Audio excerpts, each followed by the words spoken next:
So Shabbat Shalom. Shabbat Shalom. எல்லாம் காலை நல்லா இருக்கீங்களா? Are you all good this morning? கர்த்தர் உங்களை ஆசீர்வதிப்பதாக. May the Lord bless you. இந்த ஆண்டோடைய நம்மளுடைய அந்த அந்த அந்த கரும்பொருள் பார்த்தீங்கன்னு சொன்னால், If you look at the theme of this year, செல்லுங்கள் உருவாக்குங்கள். Go and make. Go make.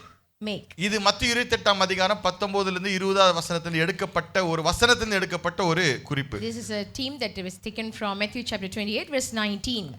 அதாவது எனக்கு ரொம்ப சந்தோஷம் இந்த ஆண்டு நம்ம இந்த ஒரு தீமை நம்ம செலக்ட் பண்ணிருக்கோம் I'm சொல்லி. very happy that this year we have selected this theme. ஏனா சபை உன்னதமாய் முக்கியமாக பிரதானமான செய்யக்கூடிய வேலை என்னவென்று சொன்னால் இதுதான். Now the great commission of the church that's supposed to do is this.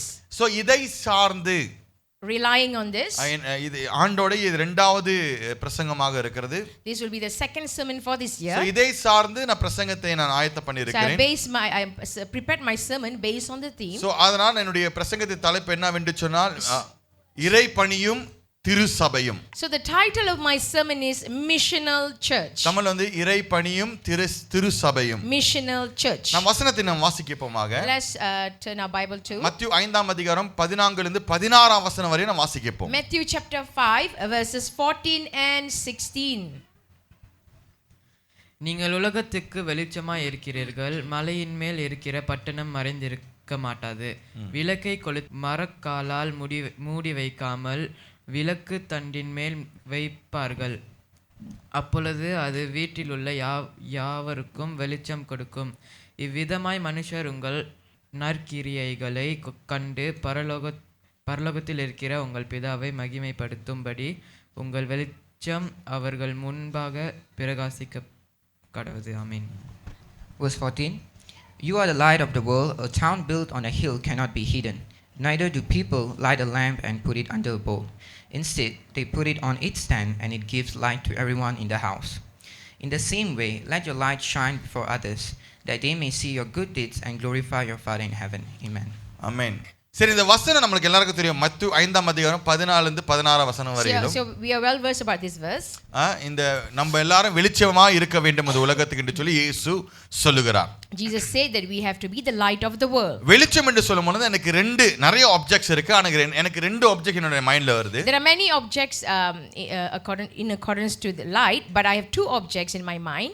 சபையானது எப்படிப்பட்ட இந்த ரெண்டு ஆப்ஜெக்ட் பாருங்க, எப்படிப்பட்ட ஒரு வெளிச்சமாக இருக்க வேண்டும். How should a church be based on these two lights? கரங்கரை விளக்கா இருக்க வேண்டுமா? Is it like a lighthouse அல்லது ஒரு torch light or like a flashlight? இந்த ரெண்டு வெளிச்சத்துல எந்த வெளிச்சம் சபையானது இருக்க வேண்டும்? Between these two objects, which object does the church have to represent?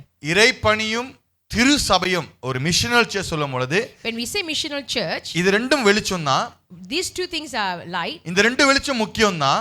These two lights are important. இப்போ இந்த கரங்களை விளக்கு பாத்தீங்கன்னு சொன்னா, if you look at the lighthouse, அது அழகா இருக்கு. it is beautiful. அது ஒரு இடத்துல வேரூன்றி நிக்குது, அது ஸ்ட்ராங்கா நிக்குது. It stand firm in one place. ஒரு கல்லு மேல வச்சிருக்காங்க, ஒரு கடல் பக்கத்துல கல்லு மேல வச்சிருக்காங்க. It has been a place high on a stone. இந்த லைட்ட பார்த்து தான் ஷிப்ஸ் கப்பலே எங்க வரணும்னு தெரியும். By looking at the light from this light, how the ship will know where they should go. அப்ப கப்பல் வரணும். And this is where the ship must go. அநேக நேரத்துல சபையானது இந்த லைட் ஹவுஸ் போல தான் இருக்கு. Usually the church is like this lighthouse. நாம் இருக்க வேண்டிய இடத்துல மத்தவங்க வரணும்னு சொல்லி. We expect people to come wherever we are. ஆத்மா வரணும். The soul must come. ஆளுங்க வரணும். People must come. ஆசீர்வாதம் வரணும். Blessing should come. வரணும் ஒரே இடத்துல நின்னு கொண்டிருக்கிறோம். And we will stand at one place and expect people and everything to come. ஆனா இரண்டாவது வெளிச்சத்தை பாத்தீங்கன்னா சொன்னா, but when you look at the second object of this light, ஒரு torch light, a torch light, இது ஒரே இடத்துல நிக்காது. it won't stand at one place. இதை எடுத்துட்டு போறவங்க வந்து எந்த இடத்துல இருள் இருந்தாலும் அந்த வெளிச்சம் கொடுக்கும். People carry this thing wherever they go, they will shed light to darkness. So இப்போ நீங்க சொல்லுங்க, நான் விளக்கின விஷயத்துல, now based on this illustration, ஒரு இறைப்பணி செய்கிற சபையானது எப்படிப்பட்ட ஒரு வெளிச்சமா இருக்க வேண்டும் இந்த ரெண்டுல? okay, based on these two objects, a missional church, which object should we represent? நான் சொன்னது போல, as I say, இது குறித்து நான் இன்னும் அதிகமா பேச போகிறேன். I'm going to speak further on ஒரு this. சபையானது இந்த நாளை செவற்றை தாண்டி வெளியே போக வேண்டும். A church should go outside from these four walls. ஒத்துக்கிறீங்களா? You agree with me? இயேசு சொன்னாரா நீங்க இருக்க வேண்டிய இடத்துல இருந்து அப்படி சொன்னாரா இல்ல புறப்பட்டு போங்கன்னு சொன்னாரா? Did Jesus say stay wherever you are or you have to go? மறுபடியும் வாசிப்போம். மத்தேயு 28 அதிகாரம் 19 ல 20 வசனம் வரையிலும் வாசிப்போம். இந்த வசனமானது நமக்கு ஒரு அந்நிய வசனம் அல்ல, அடிக்கடி வாசிக்கிற ஒரு வசனமாக Now, இருக்கிறது. this verse is not foreign to us, but we are very well versed about this verse. So let's read Matthew chapter 28 verses 19 and 20. ஆகையால் நீங்கள் புறப்பட்டு போய் சகல ஜாதிகளையும் சீஷராக்கி பிதா குமாரன் பரிசுத்த ஆவியின் நாமத்திலே அவர்களுக்கு ஞானஸ்தானம் கொடுத்து நான் உங்களுக்கு கட்டளையிட்ட யாவையும் அவர்கள் கை கொள்ளும்படி அவர்களுக்கு உபதேசம் பண்ணுங்கள். இதோ உலகத்தின் முடிவு பரியந்தம் சகல நாட்களிலும் நான் உங்களுடனே கூட இருக்கிறேன் என்று. ஆமென். Verse 19. Therefore go and make disciples of all nations, baptizing them in the name of the Father and the Son and of the Holy Spirit, and teaching them to obey everything I have commanded you. And surely I am with you always to the very end of the age. See, ஆண்டவர் வந்துட்டு பாருங்க நல்லா தெளிவா சொல்றாரு, யூதியாவிலும் சமாரியாவிலும் உலக முடிவு பரியந்தம், அதாவது ஒரு அளவே இல்லாத ஒரு வாலே இல்லாத ஒரு இடத்துக்கு கர்த்தர் புறப்பட்டு போக சொல்றாரு. Now Jesus said, go therefore and make disciples of all nations where there are no walls or boundaries. So இது நமக்கு தெரியும், நம்ம எல்லாருக்கும் தெரியும், இது நம்ம செய்ய வேண்டும். நாம் புறப்பட்டு போய் So we are aware that we need to go therefore, ஆத்துமாக்களை அறுவடை செய்ய வேண்டும் என்று சொல்லி நம்ம எல்லாருக்கும் தெரியும். and we need to bring in the souls. நல்லா கவனிங்க, இது போதகருடைய வேலை மட்டுமல்ல.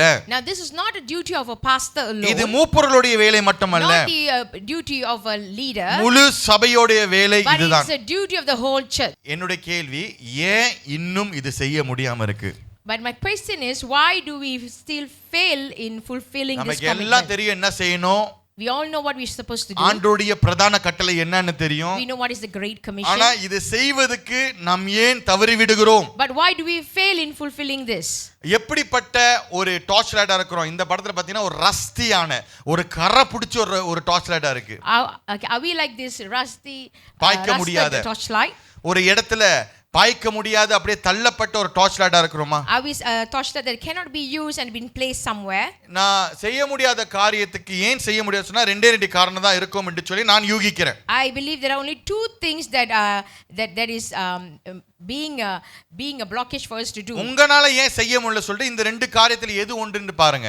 Now you take these two things and find out whether which thing that is stopping you from fulfilling this commitment. செய்ய முடியல ஏன்னா எனக்கு அந்த பாரம் இல்ல, அந்த டிசைர், அந்த ஒரு ஆத்ம பாரம், அந்த ஆசையும் எனக்கு இல்ல. First you may say that I don't have the desire to reach out to souls. ஒரு சிலருக்கு அந்த ஆசை இருக்கு, பாரம் இருக்கு. Some of us we have the desire. ஆனா எப்படி செய்ய வேண்டும் என்ற டிசைன் இல்ல. But we don't know how to do it. ஒண்ணு ஆத்ம பாரம் இல்ல. First of all, we don't have the compassion for the soul. அப்படினா desire இல்ல. We don't have the desire for soul. இரண்டாவது மேபி நமக்கு அந்த டிசைன் அது எப்படி செய்யணும் தெரியாம நம்ம இருக்கிறோம். Secondly, maybe we don't know the design or how to work on it. அதனால இன்னைக்கு நம்ம இந்த டிசைனை வந்துட்டு பார்க்கிறதுக்கு முன்பாக, so before we look into the design, ஏன் டிசைரை இழந்திருக்கிற சபை என்று சொல்லி அதை பார்க்க போகிறோம். we're going to see why the church has failed in the desire. இன்றைக்குள்ள காலத்துக்கு நிறைய கள்ளோபதேசம் வந்துருச்சு. Today there are a lot of false teaching. ஒத்துக்கிறீங்களா? நிறைய கள்ள உபதேசம் வந்துருச்சு. There are a lot of false teaching. முக்கியமா ரெண்டு தான் வந்து தலையை ஓங்கி நிற்கிறது. But there are two things that is highly regarded. So இந்த ரெண்டு வெச்சு தான் காமிக்க போறேன். இது வந்து it's not a missional church. இது வந்துட்டு இறை பணி இல்லாத ஒரு சபையாக இருக்கும் என்று சொல்லி. Based on this I will tell you that this is not missional church. இந்த ரெண்டு கேட்டகரியில நம்ம சபை எந்த கேட்டகரி இப்படி சொல்லிட்டு நம்ம எந்த கேட்டகரி இல்லாம இருந்தா நல்லது. சபை என்று சொல்லும்போது தனிப்பட்ட முறையில் நான் எந்த கேட்டகரியில அடங்கி இருக்கேன்னு சொல்லி நான் கவனிப்போம். We're going to find out. When I say church is about yourself individually, you are in which category. என்னோட கூட இருக்கீங்களா? Are you all with me? நல்ல சத்தமா ஆமென் சொல்லுங்க.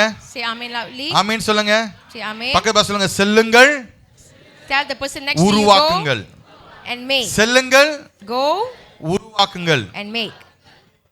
நில்லுங்கள். அதையும் சொல்லிட்டீங்க பாத்தீங்களா? ஓகே சரி. முத சபையை பார்ப்போம். Let's look at the first church. முத சபை பார்த்தீங்கன்னு சொன்னா மறைக்கப்பட்ட விளக்கு. The first church is the hidden lamp. நான் எந்த சபையை குறிப்பிட்டு நான் பேச போறதில்ல. I'm not going to specifically mention any church name. ஆனா நீங்க தனிப்பட்ட உங்களுக்கு இருதயத்தை கேளுங்க, நீங்க எப்படிப்பட்ட ஒரு சபையா இருக்கீங்க? ஒரு மறைக்கப்பட்ட விளக்காக இருக்கிறீர்களா? But ask yourself, are you a hidden lamp? இந்த வசனத்தை நான் வாசிக்கப்போமாக மத்தேயு 5ஆம் அதிகாரம் 15ஆம் வசனம். Let's read Matthew chapter 5 verse 15. விளக்கை கொளுத்தி மரக்காலால் மூடி வைக்காமல் விளக்கு தண்டின் மேல் வைப்பார்கள், அப்பொழுது அது வீட்டில் உள்ள யாவருக்கும் வெளிச்சம் கொடுக்கும். ஆமென். Verse 15. Nor do people light a lamp and put it under a bowl. Instead, they put it on its stand, and it gives light to everyone in the house. நாம ஏன் விளக்கு போடுறோம் என்று சொன்னால் வீட்ல வெளிச்சம் வருவதற்கு. Why do we turn on the light? Because we turn on the lamp because we want the light. எனக்கு ஞாபகம் இருக்கு, இந்த மாதிரி லைட்லாம் நம்ம போறதுக்கு முன்னாடி அந்த காலத்துல வந்து நிறைய பேர் இந்த வசதி இருக்கா, சோ கேண்டில் கொளுத்தி வைப்பாங்க. Those days we used to light a candle. மண்ணெண்ணெய் வந்து ஒரு மாதிரி என்ன சொல்லுவாங்க அது? Castor oil. Gas lamp. அதை வச்சு அப்படி ஒரு மாதிரி நாங்களாம் அதை வச்சு ஆடுவோம். We also used to have an oil lamp. அந்த ஏன்னா வீடு வெளிச்சம் இருக்க வேண்டும். Because we need light in our house. யாராச்சும் அதை கொளுத்தி வச்சுட்டு ஒரு தூடம் சாஞ்சி எடுத்து அதை மூடி வைப்பீங்களா? பத்திரமா இருக்கட்டும். Do you light a lamp and then you cover it with a basket?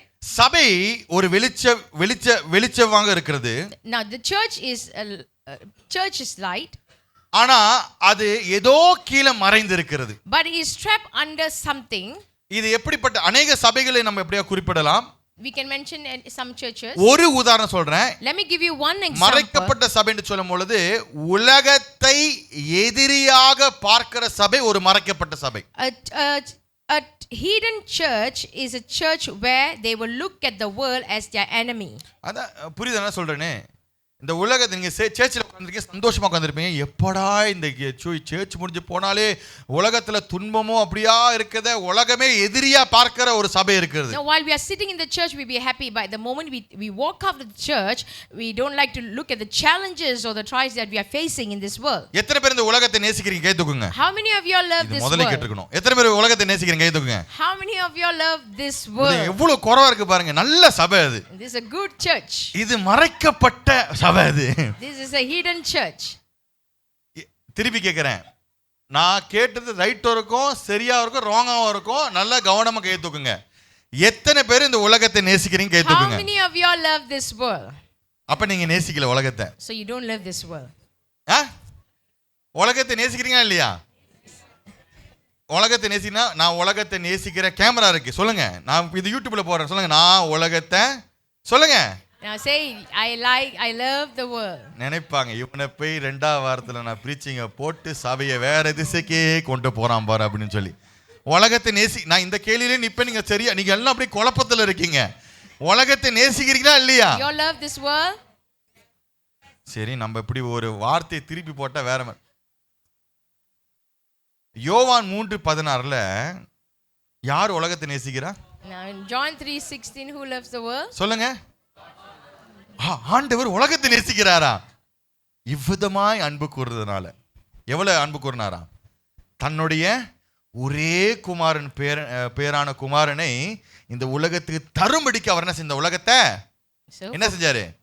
அப்ப நம்ம ஏங்க இதுதான் சபையோடைய மனப்பான்பு என்ன தெரியுமா? உலகமானது எதிரி. Okay, it's a good example. In John 3:16, God so loved the world that he gave his one and only son. So why don't we love the world like how God loves this world? So this is the difference. That is why today we have a different mentality that we look at this world as an enemy. இன்னும் கொஞ்சம் இன்னைக்கு நம்ம கொஞ்சம் wash பண்ணுவோம் நம்ம பிரெயினை. அதாவது நம்மளுடைய ஹார்ட்டை ஆண்டவர் நேசிக்கிற உலகத்தை நாமும் நேசிக்க வேண்டும். We need to love this world which God loves. ஆமென் சொல்லுங்க. I'm not talking about the system. இப்போதான் வருது. நான் வந்து இங்க வந்து அந்த சிஸ்டத்தை குறித்து இந்த உலகத்தை எப்படி அது கண்டிப்பா கொண்டு வருவேன். ஆனா முழுமையாக இந்த உலகத்தில் இருக்கிற ஒவ்வொரு ஆட்களையும், நம்ம பக்கத்து வீட்டுக்காரனையும், நம்ம சொந்தக்காரனையும், நம்முடைய நண்பர்களையும் நம் எதிரியா நினைக்கிற எதிரிகளும் நாம் நேசிக்க வேண்டும். ஆமென் I'm சொல்லுங்க. not talking about the system of this world, but to love every people on this earth. நீங்க உலகத்தை நேசிக்கலனா எப்படி நீங்க மிஷன் ஃபீலா அத மாத்துவீங்க? If you don't love this world, how you can become a missionary person? எத்தனை பேர் பிடிக்காத இடத்துக்கு போவீங்க? How many of you will go to a place that you dislike? சரி, நான் அப்படி கேக்குறேன், உங்களுக்கு புரியும். எத்தனை பேர் பிடிக்காத வீட்டுக்கு போவீங்க? How many of you will go to some to a house பிடிக்காத that you வீட்டுக்கு don't like? போயிருக்கீங்களா? Have you been to a house that you don't like? அங்க போனாலே நம்ம ஏதாவது ஒன்னு சொல்லிட்டே இருப்பான் அவன். If you go, you will say something. இல்ல நான் ஏதாவது சொல்லிட்டு இருப்பேன். Oh, I will say something. என்னால எனக்கு அந்த நபரே பிடிக்காது. So I don't like that person. எனக்கு அந்த மாதிரி இருந்துச்சு ஒரு காலகட்டத்துல. பிடிக்காத வீடு, I used to பிடிக்காத be like நபர். that before. கிறிஸ்மஸ் ஈவ் கூட நான் போகவே மாட்டேன். எப்படி கெஞ்சி கூப்பிட்டாலும் போக மாட்டேன். Like, I don't like to go to that person's house even on Christmas Eve. போக மாட்டேன் தானே, மனசு வராது. Because I don't have the heart to go. அப்ப உலகத்தை நீங்க எதிரியா பாத்தீங்கன்னா எப்படி இது ஒரு மிஷன் ஃபீலா நீங்க மாத்த முடியும்? நான் மாத்த முடியும். So if I look at the world as an enemy, how am I going to change it into mission இந்த field? உலக இந்த மறைக்கப்பட்ட இந்த விளக்கை பார்க்கும் பொழுது If you look at the hidden lamp, அவங்க சபைக்குள்ள தான் ஒரு விளக்காக இருப்பார்கள். there will be a light only inside a church. மங்களகரமா இருப்பாங்க சபைக்குள்ள தான். They will be so bright only inside உலகத்தை the போனா church. மங்களா மாறிடுவாங்க. But if they go to the world, rhyme பண்ணுதா? they will dim their light. Okay, மங்களகரம் மங்களம் மங்களா மாறிடுவாங்க. நீங்களே தமிழ் வரட்டீங்களா? மங்களம் அப்படியே டீமா மாறிடுவாங்க. They will dim இங்க their நல்லா அப்படியே ஜொலிப்பாங்க. light. Here they will be so bright. இப்படி படி கீழே இறங்க அப்படி டீமா போயிட்டே இருக்கும். The moment they walk down the stairs, the light will start to dim. ஏன்னா உலகம் எப்படி ஒரு எதிரி. Because they look at this world as their enemy. ஒரு சில நான் வீடியோ புகைப்படத்தை நீங்க பார்த்திருக்கேன். ஒரு சில பாஸ்டர் சில இடத்துக்கு போகும்பொழுது அவங்கள தூக்கிட்டு போவாங்க. பார்த்திருக்கீங்களா? I've seen ஆப்பிரிக்கால in Africa certain pastors, when they go to a certain place, they won't walk, they will ask people to carry them. ஏன்னா அவங்க அவ்வளவு பரிசுத்தம், அவங்க கால் அந்த மண்ணுல படக்கூடாதா. Because they think of themselves as such a holy person, they don't want their feet to touch the land. அப்ப எப்படி நீ இந்த மண்ணுக்கு சுவிசேஷத்தை கொண்டு வருவ? If we have this kind of attitude, how are we going to bring gospel to this kind of people? Okay, நான் சொன்னது போல முழு சபையும் நீங்க எடுத்துக்கலாம், தனிப்பட்ட முறையில் நீங்கள் யோசிக்கலாம். இது You have to think this as an individual. சில காரியத்தை நாம் பார்ப்போம். இந்த மறைக்கப்பட்ட சில விளக்கை நாம் பார்ப்போம். Let's look at this hidden lamp. அவங்களுடைய மென்டாலிட்டி எப்படி இருக்குன்னா, நான் பரிசுத்தம், உலகமானது தீமை. Now the mentality of the hidden lamp will be like this: we are perfect and the world is evil. அப்படின்னா என்ன அர்த்தம்னா, பரலோகம் கூப்பிடுற வரைக்கும் நான் உலகத்துல வாழ்ந்துட்டு இருக்கேன். I will live on this world as long as they haven't calls me. நான் எத்தனை பேர் யோசிச்சிருக்கீங்க, நான் பரிசுத்தம், என்ன சுத்தி இருக்கிற எல்லாமே சீ போ அப்படின்னு இருக்கீங்க? How many of you all have this thought that I'm so holy, but the person surrounds me, they are unholy? அது மாறணும். இது மறைக்கப்பட்ட ஒரு விளக்காக இருக்கிறது. Now this is a category of the hidden lamp. அவங்க லைஃப் ஸ்டைல் எப்படி இருக்கும்னா, Their lifestyle would be, நான் ஆவிக்குரிய காரியம், சபையில் நடக்கிறதெல்லாம் ஆவிக்குரிய காரியம், சபையில் இல்லாம நடக்கிறது எல்லாமே வந்துட்டு ஆவிக்குரிய இல்லாத காரியம். whatever that happening activities that happening in the church is so spiritual, whatever happening outside of this church is not spiritual. நான் வெளிய உலகத்துல போய் வேலை செஞ்சு சம்பாரிச்சு இந்த காசு எடுத்து நல்லா வச்சிருப்பேன். I will go outside and earn money and I will live well. அதோடைய ரிசோர்சஸ் எனக்கு வேணும். I need the resources. ஆனா இந்த உலகத்தை காப்பாத்துறதுக்கு நான் வெறுக்கிறேன். But I hate to save the world. இதுதான் அவங்களுடைய லைஃப் ஸ்டைலா இருக்கும். Now this would be their lifestyle. மூன்றாவது அவங்க attitude பாத்தீங்கன்னா, If you look at the attitude, நாம அவங்க, it will be like us versus them. Us, நம்மளாம் ஒரு சபை, we are one church. நம்மளாம் ஒன்று கூடி இருக்கிறோம். We have gathered together. எத்தனையோ பேர் ஆராதிக்காம வெளியே வர சுத்திக்கிட்டு இருக்காங்க. There are so many பாவிங்க. There are so many sinners not worshiping God and they are roaming outside. நம்மலாம் இன்னைக்கு சண்டே வந்திருக்கோம். நம்ப We have come to church. சண்டேக்கு வரதெல்லாம் பாருங்க. அவங்க எல்லாம் Look at those people who are roaming outside. உங்களுக்கு இது வந்து ஒட்டாது. ஒட்டுற மாதிரி ஒன்னு சொல்றேன் கேளுங்க. Let me tell you, விசுவாசி, அவிசுவாசி, non-believer. எப்படி? விசுவாசி, believer, அவிசுவாசி, non-believer. இப்ப யாராவது ஆண்டவர் அறியாத சபைக்கு வந்தாங்கன்னா அவங்க என்ன கூப்பிடுவோம்? Let's say someone who doesn't know Christ and they have entered the church. How do we refer them? எப்படி கூப்பிடுவோம்? Correct, thank you Jacob. Unbeliever. எத்தனை அன்பிலீவர் இன்னைக்கு வந்தாங்க? How many unbelievers came? அப்படி நம்ம பேசி நம்ம பழக்கப்பட்டுட்டு தானே We are so used with these words. 2-3 unbelief வந்தான். இப்ப மலாய்க்காரங்க கேட்டீங்கன்னா அவங்க நம்மள என்னன்னு கூப்பிடுவாங்க? If you look at the Malays, கெல்லிங் இல்ல, அது வேற கெல்லிங் இல்ல. Malays, how do they refer us? நம்மள எப்படி ரிஃபர் பண்ணுவாங்க? Muslims. Kafir. கஃபீர் என்னமா? You know what kafir means? சொல்லுங்க, கஃபீர் என்னது? What எனக்கு தெரியல, அதான் கேக்குறேன். நம்மள பார்த்து சொல்லுவாங்க கஃபீர்னு சொல்லுவாங்க. And கஃபீர் they will என்ன refer அர்த்தம்? us as kafir. What does that mean? Something related to evil தானே. நம்ம தீமை உள்ளவருக்கு கஃபீர், டியோனா கஃபீர்ல, அனா கஃபீர், புடா கஃபீர் அப்படி சொல்லுவாங்க. கரெக்ட் அபி? இல்லையா? Something like unbeliever. அன்பிலீவர் மாதிரியா? Yeah. அந்த கஃபீர் சொன்னா உங்களுக்கு எப்படி இருக்கும்? உங்களை பார்த்து இனி ஆனா கஃபீர்ல அப்படி சொல்ல எப்படி இருக்கும் உங்களுக்கு? வெறியா இருக்கும் தானே? ஓகே, சி இதை நான் கத்துக்கிட்டேன். I've learned this. New Delhi சர்ச்சில் ஒரு பாஸ்டர், நான் ரொம்ப வருஷமா அவர் கூட நான் டிராவல் பண்ணிட்டு இருக்கிறேன். I've been traveling with one pastor from New Delhi. அவர் சபையில In his church, வாரம் யாராவது புதுசா வருவாங்களாம். Every week there will be newcomers. அப்ப அவங்கள பார்த்து நீங்க அன்பிலீவர் சொன்னா அது நியாயமா? So if we refer them as unbeliever, it's not fair. ஏன் நியாயம் இல்லனா?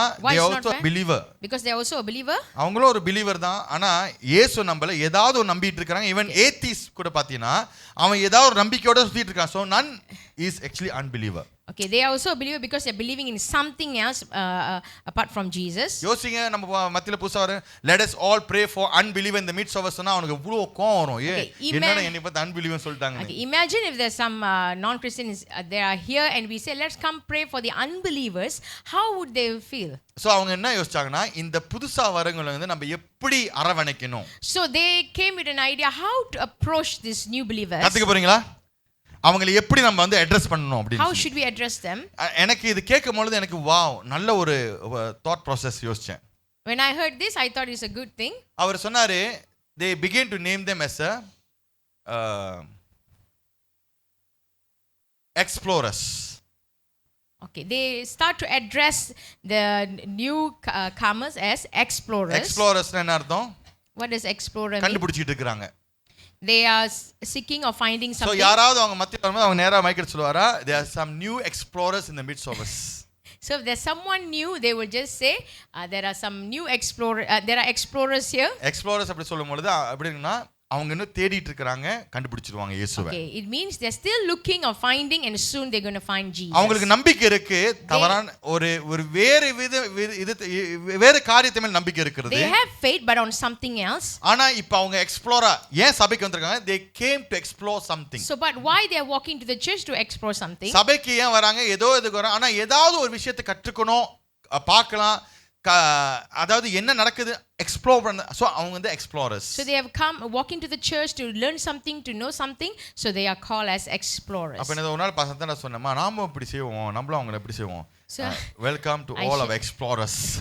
So I told Pasandra, why not we do the same? அவங்க சொன்னாங்க ரொம்ப நல்லா இருக்கு இந்த ஐடியா அப்படி சொன்னாங்க. Pasandra said the idea is good. நீ எக்ஸ்ப்ளோரர் சொல்லுங்க, அவங்களும் ஒரு ஓ வாவ் நான் ஒரு எக்ஸ்ப்ளோரர் அப்படிதானே இருக்கும். If you address them as such they will feel good. Furthermore நீங்க எக்ஸ்ப்ளோரர் சொல்லி கூப்பிட்டீங்க சொன்னா அவங்களை நீங்க இன்வைட் பண்ணி come and explore more, வந்து இன்னும் அதிகமா கண்டுபிடிங்க. Secondly, when you address them as explorer, you invite them to explore more about our faith. So இப்படி நம்ம அவங்களை ட்ரீட் பண்ணும்போது நம்ம அவங்களை எதிரியா பார்க்கல. When we treat them such as this, we are not looking at them as a foe. ஆனா அவங்களை எப்படி நம்ம ஏற்றுக்கொள்ளுகிறோம், நாங்க இந்த சபையானது இந்த உலகத்தை ஆத்மாக்களை நேசிக்கிற ஒரு சபையாக இருக்கிறோம்னு சொல்லி அவங்களை நம்ம அறிவிக்கிறோம். So this is how we are telling them we are a church who loves the world and we are welcoming them. நம்ம எத்தனை பேர் உலகத்து கூட நல்ல ஒரு கனெக்ஷன் நம்ம வச்சிருக்கோம்? Okay, now let me ask you all, how many of us having a good relation with this world? நம்ம சபை வச்சிருக்கோமா? How about our church? Do we have a good relation with this world? அப்படிதான் இருக்கு உங்களுக்கு பார்க்க. அரசாங்க ஸ்கூல்ல தமிழ் ஸ்கூல்ல 3 பள்ளிக்கூட ஸ்கூல்ல போயிட்டு நம்ம ஊழியம் செய்தோம், அவங்க இடத்துல இங்கிலீஷ் சொல்லி தரோம். வச்சிருக்கோமா? நல்லா வச்சிருக்கோமா? Okay, we in government school we are having these classes, free classes, so we are having a relation with the world. Sports இப்ப நம்ம கொண்டு வந்திருக்கோம். ஸ்போர்ட்ஸ் வந்து வெறும் கிறிஸ்தவர்கள் போடினா only for Christians. Badminton must be anointed. சொல்லி போட்டுருக்கீங்களா? Okay, is the இது- sport ministry only for Christians? No. இல்லையே இந்த ஊழியத்தை பலதரமான ஊழியங்களை நம்ம எடுத்துக்கொண்டு இன்னும் ஆனா பத்தல, நம்ம இன்னும் அதிகமா செய்யணும். Okay, there are many ministry, but it's not enough. We need to do more. இந்த இடமானது விசுவாசிகளுக்கு மட்டும், அதாவது நான் அதை மாத்தணும். இந்த இடமானது கிறிஸ்தவர்களுக்கு மட்டும் இல்ல. Now this place is not only for Christians. உலகத்தை படைத்த தேவன் எவ்வளவா இந்த உலகத்தை நேசித்தாரோ அந்த உலகத்துக்கு தான் இந்த இடமானது கொடுக்கப்பட்டிருக்கிறது. Okay, like how God loved this world, so this place is also for this world. கிறிஸ்தவர்களை மட்டும் கூட்டிட்டு வராதீங்க. So don't just bring Christians alone. கிறிஸ்தவர் அல்லாத கூட்டிட்டு வந்தீங்கன்னு சொன்னா இந்த 4 செவட்டை நம்ம உடைக்கலாம். If you bring in those non-Christian, we can enlarge this place. எத்தனை பேர் நினைக்கிறீங்க இந்த இடம் வந்து நிரம்பி இருக்கு, நிறைய பேர் இருக்காங்க, இது போதும்? எத்தனை பேர் நினைக்கிறீங்க? How many of you are thinking that this crowd is enough? Oh, let me tell you one more thing. நேற்று தினத்தில் இதே மாதிரி கூட்டம், ஆனா more than half வந்துட்டு explorers were here. Yesterday, most of the people who attended, they were explorers. அதே மாதிரி ஒவ்வொரு சண்டே இருந்தா எப்படி இருக்கும்? Imagine how it would be every Sunday we have this kind of more crowd. than half people வந்துட்டு explorers. More than this crowd, it will be explorers. Amen. கிறிஸ்துவுக்குள்ளே நீங்க சம்பாதிச்சு உங்க போர் அடிக்கல? Don't you feel bored by hallelujah, inviting the amen, Christians Shalom, alone? எப்படி நல்லா இருக்கீங்களா? ஆண்டவர் உங்களை ஆசீர்வதிப்பார். ஐயோ காலோட உங்களை ஜெபிக்கிறேன். நீங்க கொஞ்சம் ஆண்டவர் அறியாத எக்ஸ்ப்ளோரர்ஸ் கிட்ட போய் பேசுங்க, உங்களோட மைண்ட் திறக்கும், அவங்களை நேசிக்க ஆரம்பிப்பீங்க. Go and speak to non-Christians and you non-Christians explorers and you will see the wonder. because ஏன் இதை நான் பாய்க்க மாட்டேங்கிறேன்னா because Jesus loves everyone on this earth. ஆண்டவராகிய இயேசு கிறிஸ்து எல்லாரையும் அவர் நேசிக்கிறார். ஆமென், ஆமென், ஆமென், Amen. சோ நம்ம இந்த மறைக்கப்பட்ட விளக்கல்ல, இயேசு சொன்னது போல நம்ம மலை மேல் நிற்கிற ஒரு விளக்காக இருக்க வேண்டும். We are not the hidden lamp, but we are the light upon the hill. இதுதான் முத சபை. This இப்போ is நான் the கொஞ்ச first நேரம் church. ஒரு few seconds கொடுக்கிறேன். I give you all few seconds. நீங்க இங்க இருந்து வெளியே போனோனே When you walk out from ஒரு this மறைக்கப்பட்ட place, விளக்கா இருக்கீங்களா, are you a hidden lamp? அல்லது இயேசு சொன்னது போல மலை மேல் நிற்கிற ஒரு விளக்காக Or you இருக்கீங்க? are a lamp upon the hill? எல்லார்ட்டையும் பழகுறீங்க? Are எல்லார்ட்டையும் பேசுறீங்களா? you speaking to everyone? Are you talking to everyone? நான் ஒரு இடத்துக்கு நானும் என் மனைவி போயிருந்தோம். We went somewhere. நம்ம உட்கார்ந்து யார்கிட்டயும் பேசும்போது அது ஃபாரினா இருந்தாலும் இல்ல லோக்கலா இருந்தாலும் நம்ம உங்க பேர் என்னது, நீங்க எங்க இருக்கீங்க, எங்க இருந்து வந்திருக்கீங்க, இது ஏன் நம்ம கேக்குறோம்னா we are trying to connect with them. When we go somewhere, when we see someone that we don't know, we always try to have a communication. சும்மா முடி வெட்ட போவேன் நானு. Usually I go for a haircut. என்னோட barber கிட்ட எல்லாம் நான் வந்து கனெக்ஷன் வச்சிருப்பேன். I try to have a good relation with the barber. ஏன்னா பார்பர் எல்லாம் பஞ்சாப்ல இருந்து வந்திருப்பாங்க. ரொம்ப பேர் பஞ்சாப் தான் முடி வெட்டுற ஆளா இருக்காங்க, நல்லா வெட்டுறாங்க. Most of the barber they are from Punjab. Okay, so அவன் நேத்து கூட கேட்டேன், ஒரு பையன் வந்திருந்தான், அவனுக்கு 20 வயசு தான். So yesterday there was a new guy and he was 20 years old. அவன் பேரு Prince. His name was Prince. நல்லா இவ்வளோ இன்ஃபர்மேஷன் எனக்கு எப்படி தெரியும்? அவனோட ஐடி பார்த்தேன் நான். இல்ல அவன்கிட்ட அவன் முடி வெட்டுறான், நான் அவன் கழுத்தை வெட்டுறேன், நான் பேசிட்டு இருக்கிறேன். Okay, he is cutting my hair and I'm having a conversation. அப்போ ஒரு நாள் வந்து அதுக்கு முன்னாடி இந்த பாபர் ஏன்னா வந்துட்டு நான் முடி வெட்டும் போதெல்லாம் நான் வந்து ஒரு ஹிந்தி பாட்டு போட்டு, ஹிந்தி பாட்டுனா அந்த குச்சி தாய் அதில் ஒரு ஆவிக்குரிய கிறிஸ்த ஹிந்தி பாட்டு போட்டு நான் வச்சிருவேன், இது கேள் நல்லா இருக்கும் அப்படின்னு சொல்லி. Okay, usually when I go for a haircut, I will put gospel Hindi songs and I will put it so that he can hear while cutting my hair. அது என்னுடைய பகுதி. That is my part. அப்ப இடப்பட்ட கால கேள்விப்பட்டா ஒரு ஆவிக்குரிய சபைக்கு அந்த பாபர் போயிட்டு So இருக்கிறார். after some time I came to know that he's going to a church. நான் செஞ்சதுனால நான் என்னோட பகுதியை செஞ்சேன். It's not because what I've done, but I've done something. நான் அவரை நேசிச்சேன். I loved him. எத்தனை பேர் ஃபாரினர் நேசிக்கிறீங்க, especially Bangladesh? Okay, how many of you all can love a foreigner? ஏன்னா என் பையன் வந்து ஒரு நாள் அந்த என்கிட்ட கேட்டான். Because one day my son came உண்மையில and கேட்டா, he asked me, ஏன் எல்லாரும் பங்களாதேஷை வெறுக்கறாங்கன்னு கேட்டான். why people hate Bangladesh? ஏன் நான் வந்துட்டு எதுனா விடைக்கிறதாலும் நீ பங்களாதேஷி பங்களா பங்களா அப்படின்னு சொன்னீங்க அப்படின்னு. Because even to mock someone, they address them as Bangladesh. நான் சொன்னேன் அது வந்து உலகத்துடைய தப்பான ஒரு எண்ணம், நம்ம நேசிக்கிற ஒரு ஜனமாக இருக்க I வேண்டும். said it's a wrong thought of this world and we need to change because we are people who love others. Hallelujah. Hallelujah. நம் மறைக்கப்பட்ட விளக்கா? Are we a hidden lamp? இல்ல. No. நம் வெளிச்சமாக இருக்கிற மலை மேல் இருக்கிற ஒரு விளக்காக இருக்க We are வேண்டும். a light placed upon a இது hill. முதல் சபை. This is the first church. இரண்டாவது சபையை பார்ப்போம். Now let's look at the second church. வாசிப்போம். Let's read மத்தேயு 5ஆம் அதிகாரம் 13ஆம் வசனம். Matthew chapter 5 verse 13. சரி நல்லா கவனிங்க. சபையானது உலகத்தோடு ஒத்து போகாது, உலகத்தோட வந்து நிக்காது, உலகத்தை எதிரியா பார்க்கிற ஒரு சபை. அதுதான் சபை. Now the first church, it won't engage with the world. It will look at the world as an enemy. Yeah. And it won't have any relationship with the world. வாசிங்க இது இரண்டாவது சபை பாப்போம். Let's look at the second church now. நீங்கள் பூமிக்கு உப்பாய் இருக்கிறீர்கள். உப்பானது சாரமற்று போனால் எதினால் சாரமாக்கப்படும்? வெளியே கொட்டப்படுவதற்கும் மனுஷரால் மிதிக்கப்படுவதற்குமே ஒழிய வேறொன்றுக்கும் உதவாது. ஆமென். Verse 13. You are the salt of the earth, but if the salt loses its saltiness, how can it be made salty again? It is no longer good for anything except to be thrown out and trampled under the foot. இந்த இரண்டாவது சபை பாத்தீங்கன்னா சாரமற்ற ஒரு உப்பாக இருக்கிறது. Now the second church is the tasteless salt church. சாரமற்ற போன ஒரு சபை. The tasteless church. அதோட யூனிக்னஸ், தனித்துவத்தை இழந்த ஒரு சபை. It's a church that has lost its uniqueness. அதோட மென்டாலிட்டி எப்படி இருக்கும் பாத்தீங்கன்னு சொன்னா, The mentality of this church is like this. யூனிக்கா இருக்காது, உலகத்தோட blend பண்ணிருக்கும். It won't be unique as a church, but it will blend with the world. அப்படினா என்ன அர்த்தம்னா, it means அவங்கள மாத்தனா நான் அவங்கள போல நான் மாறணும். If I need to change this world, I have to become like them. இந்த சபைக்கு எக்ஸ்ப்ளோரர்ஸ் வரணும்னா அவங்களுக்கு கிறிஸ்து பாட்டு பாட முடிக்காது, சினிமா பாட்டு பிடிக்கும், சோ அதையும் சேர்த்து பாடிக்கலாம். Okay, if a new explorer walk into the church, they wouldn't like Christian song, so I need to put in cinema songs so that the new explorers will love it. என்னக்கா நீங்க கேள்விப்பட்டது இல்ல, பார்த்தது இல்ல, நான் அப்புறம் வீடியோஸ்லாம் அனுப்பி விடுறேன். இருக்குறாங்க, மலேசியால இருக்கு சினிமா பாட்டு பாடுற சபைகள். Okay, we do have churches in Malaysia, sadly, who will sing cinema songs in church. உண்மையிலே இருக்கு, அந்த மாதிரி சபைகள் இருக்கு. Yes. சோ அவங்கள போல மாறணும். So because they want to change like the world. ஒருத்தன் பப்புல மாட்டிக்கிட்டான். Someone got caught in pub. அதாவது சபைக்கு போறவன் ஒரு கிறிஸ்தவன். A Christian caught in pub. Pastor கூப்பிட்டு கேட்டாரா, இங்க வா. So pastor called him and asked, உன்ன என்ன இந்த டைம்ல ஒரு பப்புல ஆளுங்க பாத்துருக்காங்க அப்படின்னு. how come people saw you in pub at this time? ஐயோ பாஸ்டர் நீங்க தப்பா எடுத்துக்கிட்டீங்க. Pastor, you have mistaken. அங்குள்ள ஆத்துமக்களை யார் ரட்சிப்பது? Okay, pastor, who is going to share the gospel? டேய் ஜனமே ஏன் கை தட்டற? நான் அது வந்து ஒரு பாயிண்டா ஜனமே ஏன் கை அங்குள்ள ஆத்துமாலா யார்? சோ ஒரு கிறிஸ்துவனா போயிட்டு அவங்க உண்மைதானா? அவங்க கூட சேர்ந்து அவங்க கூட ஒரு பெக்கு போட்டு அந்த ஒரு போதையில இயேசுதான். Okay, these Christians, they go to a pub.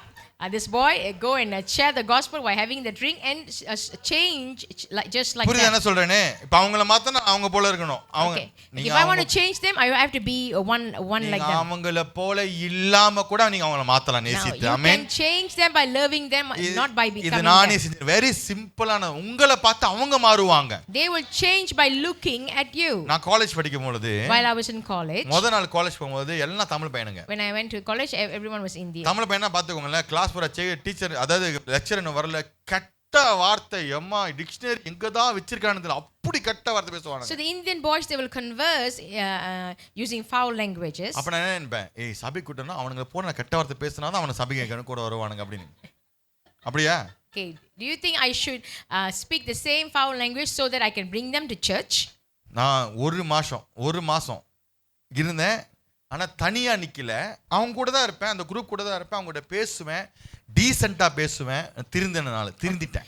Okay, அப்ப திருந்தி முடிஞ்சி.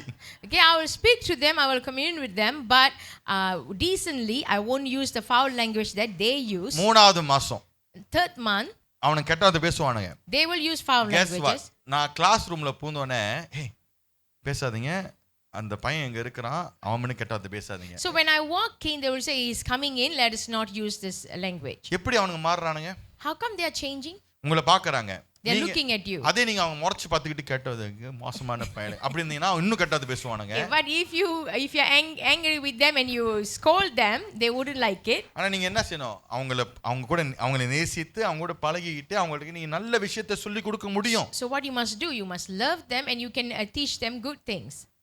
நாலாவது மாசம், Fourth month, லஞ்சுக்கு எல்லாம் போறோம், we went for a lunch. எல்லாம் நீ சுத்தி உட்காந்து அவங்க எல்லாம் தெரியும் நான் சபைக்கு போறேன்னு. They all know that I'm attending church. அவங்க என்ன தம்மா என்கிட்ட கேட்டாங்க, You know what they asked me? எல்லா ஸ்டூடெண்ட், காலேஜ் ஸ்டூடெண்ட், கொஞ்சம் நீங்க உங்க சபையில என்ன சொல்லி தராங்க எங்களுக்கு சொல்றீங்கன்னு சொல்லிட்டு கேட்டாங்க. They asked me to share briefly what they're teaching in church. எனக்கு ஃப்ரெஷ்ஷா இருக்கு அந்த மைண்ட்ல எனக்கு இன்னும். It's still fresh in my mind அவ்வளவு today. பேர் அமைதியா உட்கார்ந்து கேட்டாங்க. And all of them just sat there quiet and listened to me. சபைக்கு போனாங்களா இயேசு ஏற்றுக்கொண்டா எனக்கு தெரியாது. I don't know whether they have went to church or accepted ஆனா Christ. வித்தானது அந்த இடத்துல போடப்பட்டிருந்தது. But a seed has been planted there. ஏன்? Why?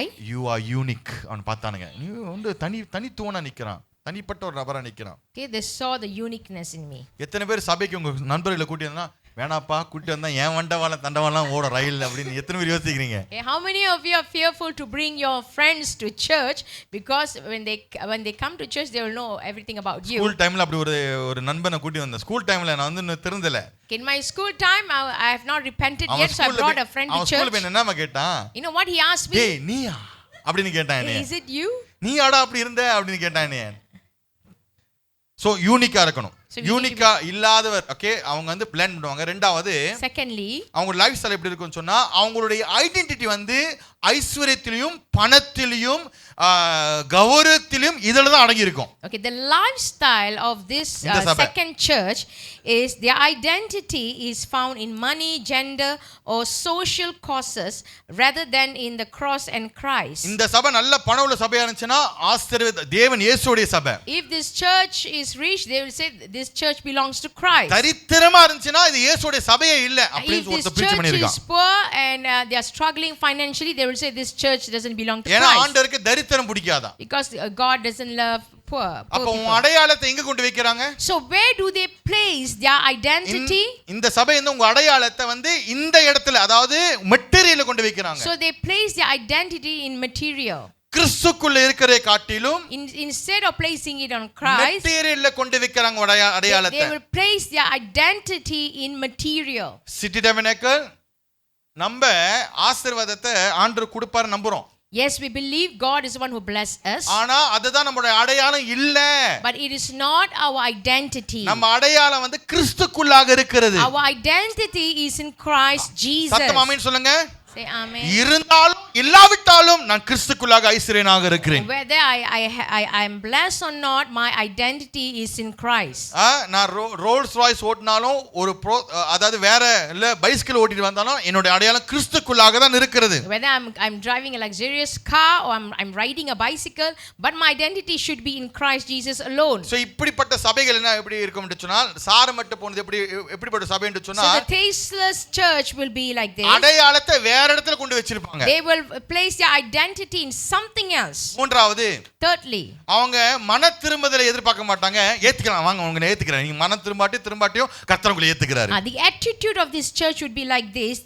They will accept you without repentance.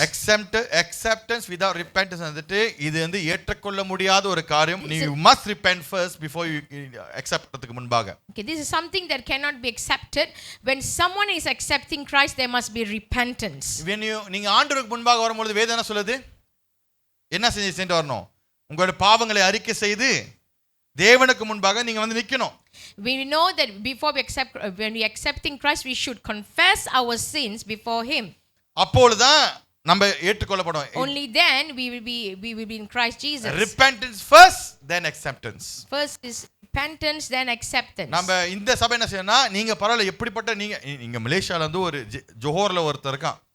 ஒரு வாலிபன். This young guy. பேரை சொல்றேன் ரென்ஸ் அவர் பேரு. தயவு செய்து யாரும் ஃபாலோ பண்ணாதீங்க. இல்ல அதாவது நீங்க பார்க்கணும் பாருங்க.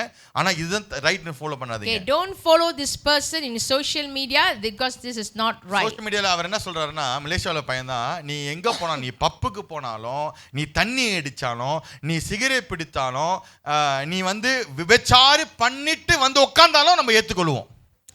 Now he said this publicly and boldly that if you go to a pub, you drink, or even if you commit adultery, if you come here, we will accept you. இதுக்கு அப்புறம் இன்னும் சொன்னா பாருங்க. விபச்சாரம் பண்ணிட்டு ஏற்றுக்கொண்டு நீ உட்கார்ந்து ஏற்றுக்கொள்வோம். முடிச்சிட்டு போயிட்டு நீ திருப்பி விபச்சாரத்துல இருக்கலாம். இது வந்து வெளிப்படையா அது எங்க இருந்து வந்தனா இந்தியால இருந்து ஒருத்தர் ஊசி குத்தி அனுப்பியிருக்கிறாரு. Okay.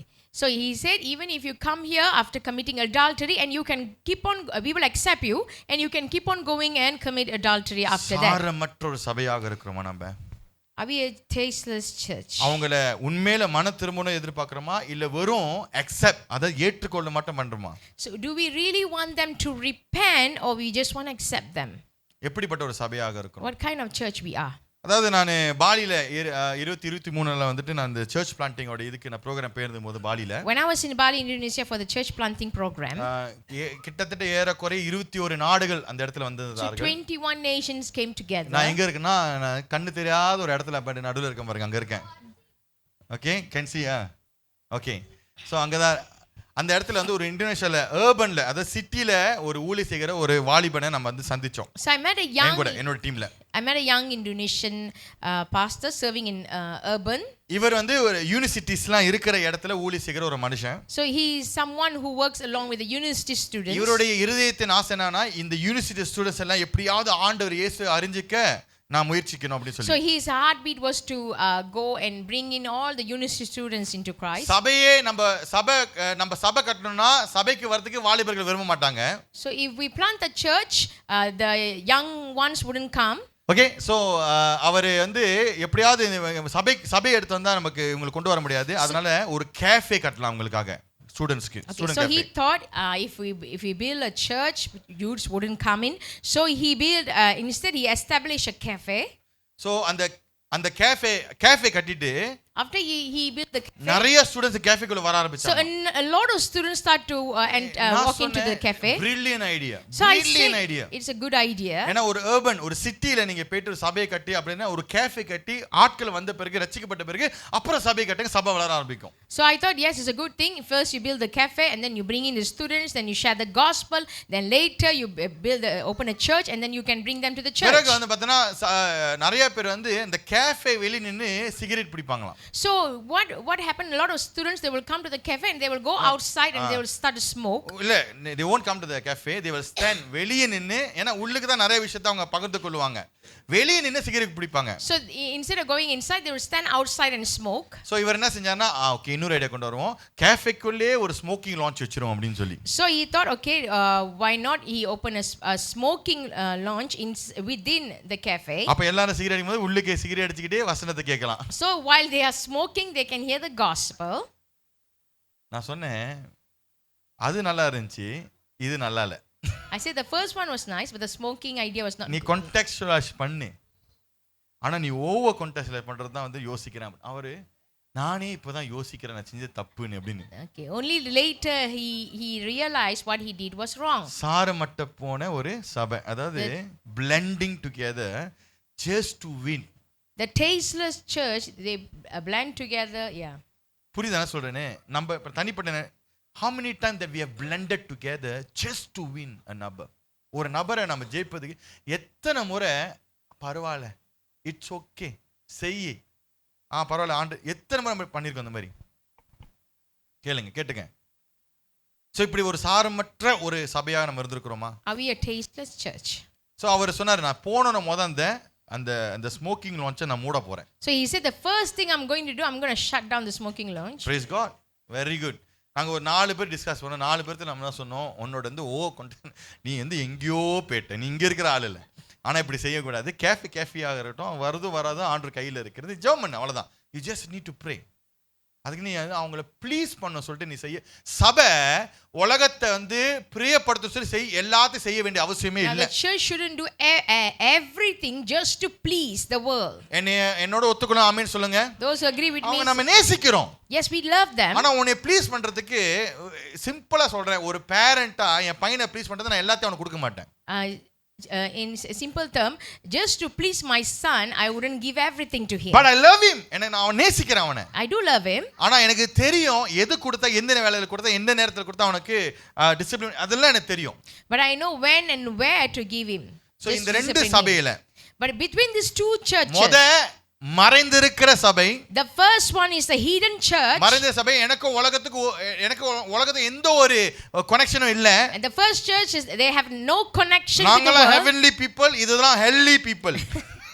We are சும்மா ஒரு வார்த்தை நான் தயார் பண்ணேன், hellly இதுதான் மொத சபை. This is the first church. இப்படிப்பட்ட ஒரு சபையா இருக்கிறோமா? Are we a church like this? அல்லது Or secondly, நீ எது செஞ்சாலும் பரவாயில்லை, ஆண்டவர் ஏற்றுக்கொள்வார். it is okay if you do anything, the Lord will accept you. உனக்காக என்னுடைய சர்வீஸ் சிஸ்டமே மாத்திரம் வா. For you I will change the service system. ஒரு 3 ஜான் ஜெபராஜ் சாங், அது வேணாம். ஒரு 3 ஃபாதர் சாங், 4வது வந்துட்டு ஒரு சினிமா சாங் கொடுக்குறேன். Like I'll take 4 gospel song and 3 worldly song. நீ வா, கர்த்தர் உன்னை ஏத்துக்குவார். நீ எப்படி வரியோ வா, அப்படியே போ, அப்படியே வாழு. அப்படிப்பட்ட ஒரு சபையா You இருக்கிறோம். come and you can live as you like and the Lord will accept you. இந்த 2 சபையும் With these 2 churches, ஆண்டவர் வாந்தி பண்ணுவார். the Lord will vomit at these 2 இந்த churches. 2 மாதிரியான சபையும் கர்த்தர் என்ன செய்வாரு? வாந்தி பண்ணுவார். These 2 churches, God will vomit at them. அது முழு சபையா இருந்தாலும் சரி, தனிப்பட்ட நபரா, தனிப்பட்ட சபையா Whether it's இருந்தாலும் collectively as a church or as an individual. அப்ப நம்ம எப்படிப்பட்ட ஒரு சபையா, 3வது சபையா இருக்குன்னு சொல்லிட்டு to be continued. So what kind of church we should be and the third way வந்துட்டு நான் அடுத்த எனக்கு கொடுத்த வாரங்களில் நான் உங்களுக்கு பகிர்ந்து கொள்கிறேன். It's a beautiful way to see the church as this. ரொம்ப அழகா இருக்கும். இது நான் சொல்ல மாட்டேன் எனக்கு ஆண்டவர் இருந்து வாயு கொடுத்தார்ல. இத்தனை வருஷமா கத்துக்கிட்ட ஒரு காரியம், நம்மளுடைய போதகர்களுக்கு கற்றுக்கிட்ட ஒரு காரியம். This is something that I learned from our pastors. இத்தனை வருஷமாக நான் போய் சில கருத்தரங்களை கற்றுக்கிட்ட ஒரு காரியம். It's a thing that I learned from outside from seminars. நான் போய் சொல்லி தரேன்ல, அங்க கற்றுக்கிட்ட ஒரு காரியம். From city to city. MBTS அங்க கற்றுக்கிட்ட ஒரு காரியம். In MBTH college. சபைக்கு உங்களுக்கும் தெரியணும்னு சொல்லிட்டு நான் உங்களுக்கு வெளிப்படுத்துறேன். 3வது சபை எப்படிப்பட்ட ஒரு சபையா. And I will share this so that the church will know in my next sermon. To be continued, yeah. But before that, நம்ம conclusion வருவோம். நாம் எப்படிப்பட்ட ஒரு சபையாக. இன்னைக்கு நான் உங்களுக்கு 2 கண்ணாடி காமிச்சேன். Today I show you 2 mirrors. 2 கண்ணாடி வந்துட்டு யாருக்கும் கண்ணாடி நீங்க உங்களுக்கு நல்லா இல்லைன்னா உங்களுக்கு கண்ணாடி பார்க்க பிடிக்காது. If you don't look good, if you don't look pleasant, you wouldn't go to the mirror and look at yourself. So அதே மாதிரி இன்னைக்கு உங்களுக்கு எப்படிப்பட்ட கண்ணாடி காமிச்சேன்னா, இட்ஸ் நாட் ரியலி பிளசன்ட்டான ஒரு கண்ணாடி இல்ல. நீங்க எப்படி இருக்கீங்க சொல்லிட்டு இந்த 2 கண்ணாடி உண்மையை தான் பேசும். கண்ணாடி உண்மையை தான் பேசும். And the mirror will always speak the truth. கண்ணாடி நீ அசிங்கமா கண்ணாடி குத்தி உடைக்க முடியுமா? இன்னொரு கண்ணாடிக்கு போக முடியுமா? முடியாது. You look at the mirror and you don't look good and will you break it and look for another mirror? ஓ இப்படியா? ஓகே சரி, இது சரி படுத்தணும், அது சரி படுத்தணும். Only by looking at the mirror you will adjust certain things. So பொய் சொல்ற கண்ணாடி எந்த கண்ணாடியில இருக்கா? பொய் சொல்ற கண்ணாடி இருக்கா? இப்ப வந்துருச்சா பொய் சொல்ற கண்ணாடி? போன்ல வந்துருச்சு இன்னைக்கு. Is there any lying mirror? இருக்கு. We have it in the phone, the filter. வேற மாதிரியே மூஞ்சி காமிக்குது இப்ப. There are filters and கண்ணாடி பொய் சொல்லாது. ரைட்டா இல்லையா? faces, but the mirror wouldn't lie. So 2 கண்ணாடியில So in these 2 mirrors, இன்னைக்கு உங்களுக்கு உண்மையை சொன்னிச்சுனா, if I told you the truth, let us change. நான் இந்த பகுதியும் இல்ல, இந்த பகுதியும் இல்ல. I'm not someone from this church or the second church. இயேசு கொடுத்த பிரமாண அழைப்புக்கு குரல் கொடுக்கிற ஒரு விசுவாசியாக நான் இருக்கிறேன். I am a believer who will give response to the great commission that Jesus has given. செல்லுங்கள், go, உருவாக்குங்கள். make.